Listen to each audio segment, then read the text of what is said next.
Machiegni kendo nya kwa Ramogi. Riwruoge mag thieth obako twaka mar chiwo ler ewi weche mamulo sekta no ka ahinya en wach mar ng'anyo mar jochiw thieth madhi e nyime. Sirkal osemako chunga ni ok bi luwo dwaro mar winjruok mane oketie kogno e higa mar 2017 ka jochiw thieth go bende pod oramo ni gidwaro tijgi.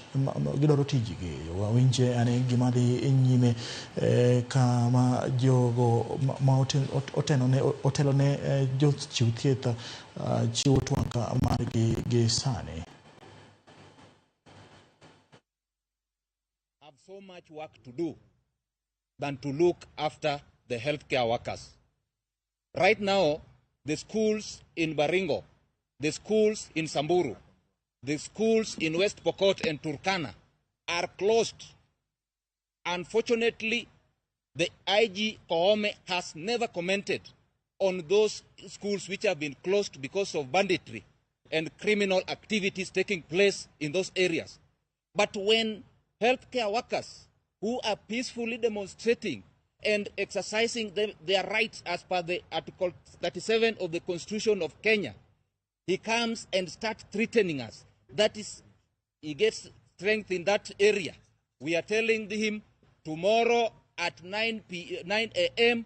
we shall be on the road and we shall sing, yes. We shall use vuvuzelas, yes. We shall use whistles, yes. We shall dance, we shall play music, yes. Make noise, for whatever, and sleep on the road, yes. For whatever thing that will happen. Yes. We will not be coward and we will do what we want under the Constitution. Thank you. Thank you so much. Comrades, viva! Viva! Comrades, power! Power! As KMPDU and other civil societies, we've already proceeded to court against the defamatory action and statement that was released yesterday. So I think as a union and as the civil societies will serve the AG onto that, because the IG on that, because he can't contravene the Constitution. Everybody, every Kenyan is below the Constitution and we all have to comply. On the flip side, I want to say that the government is the one on strike. All these public health sector unions, KMPDU, KUKO, and KUMLO, we are all been saying we are ready to meet. But it's the government that has continuously been on strike.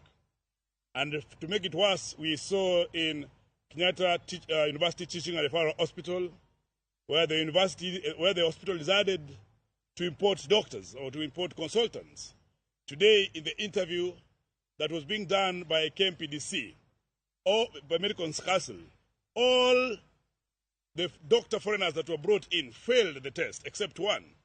It means that this craft, these specialties that doctors are offering in the different hospitals, the craft that they have mastered over time, they cannot be replaced by picking doctors or picking people on the street or picking quacks everywhere. So it means that when the government is trying to threaten us, they're actually risking the lives of patients. Yes. And we do not know to what extent these doctors who are engaged to TRH risk those particular patients that they are having. So it's very clear. They should know that by the time they're taking a stance that we have to suspend our strikes before we engage, it is Kenyans who are suffering. They should also know that it took the Cubans 2 years to be able to practice in Kenya. It is not that easy.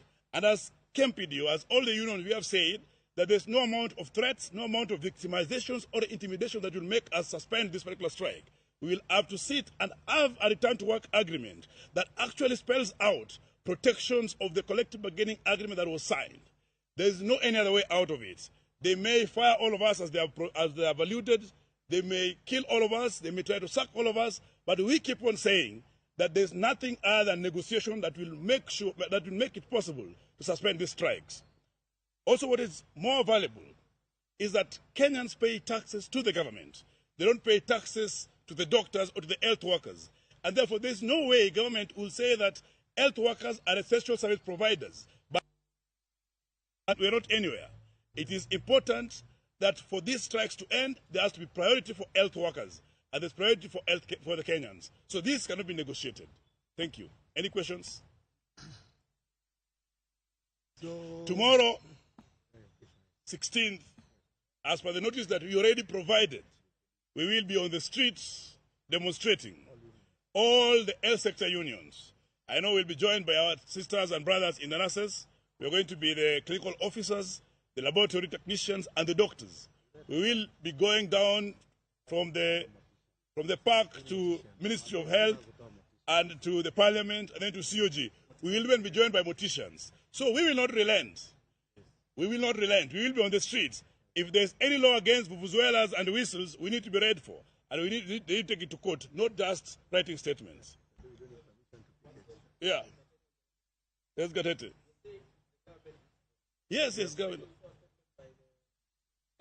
Yeah.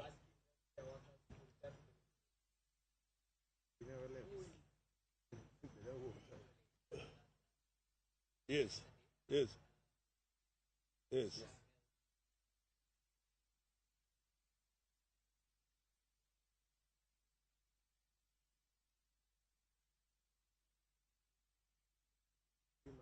But you see, this is the chair of the Council of Governors, chair of the Health Committee in the Council of Governors. He knows the procedure.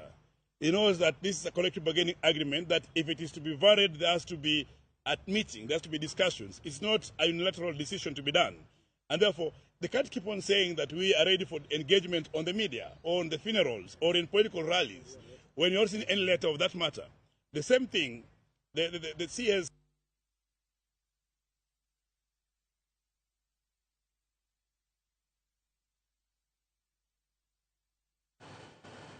Ya, kuna mga jwang mago riuroge maga Lakteche